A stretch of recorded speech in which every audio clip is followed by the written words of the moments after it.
Bolo neskoré popoludnie a starý majster Kaito kráčal so svojím mladým učňom Jírom po prašnej ceste smerom k horskému kláštoru. Jiro bol nepokojný. Celý deň ho trápila nespravodlivosť, ktorej bol svedkom v dedine. Majster, môžem sa vás niečo opýtať? Moja myseľ je ako rozbúrená rieka a neviem ju utíšiť. Pýtaj sa, Jiro, ale dávaj pozor, kam šliapeš. Kamene na tejto ceste neuhýbajú.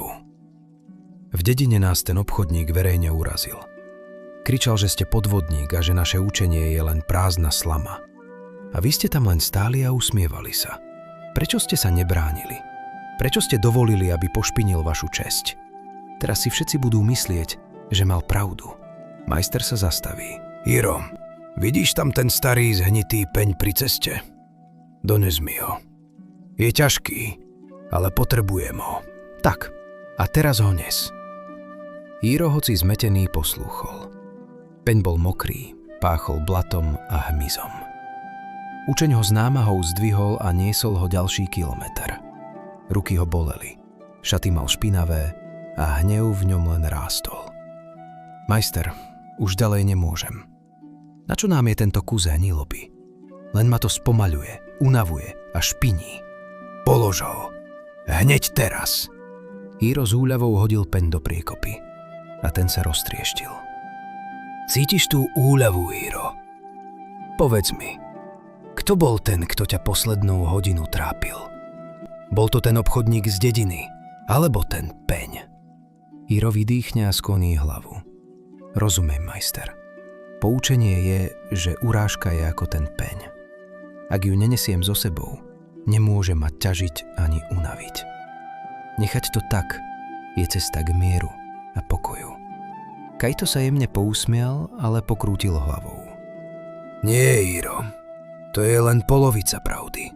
Skutočné poučenie je inde. Pozri sa na svoje ruky. Jiro sa pozrel na svoje dlane. Boli čierne od blata, poškriabané a páchli hnilobou. Sú špinavé, majster, ale to sa umie. Práve v tom si sa zmýlil, Jiro. Tie ruky sú teraz ako tvoja myseľ. Špinavá, doráňaná, plná pochybností o sebe a o tom, čo si ostatní pomyslia. Celú cestu si v duchu s tým mužom bojoval. Premýšľal si, čo si mu mal povedať, ako ho potrestať, ako očistiť svoje meno. Ten peň si neniesol v rukách, Jiro. Ty si sa ním stal. Ťažký a náhnitý.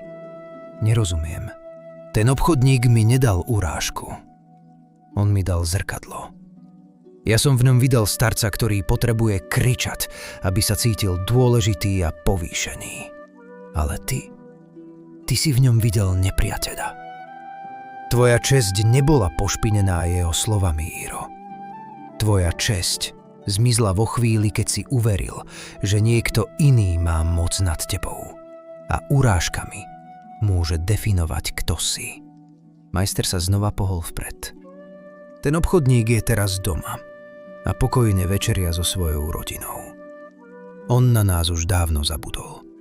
Jediný, kto tu ešte stále bojuje vojnu, ktorá skončila už dávno, si ty. Tak mi povedz, kto z vás dvoch je v tejto chvíli skutočným porazeným? Jiro zostal stáť v tichu. Jeho myseľ bola zrazu jasnejšia. Nie preto, že by zmizlo blato z jeho rúk, ale preto, že pochopil, že boj o pravdu a status je len často bojom nášho ega. Zahod ten hnilý peň a nenos ho so sebou. Len ťa unavuje, špiní a spomaluje.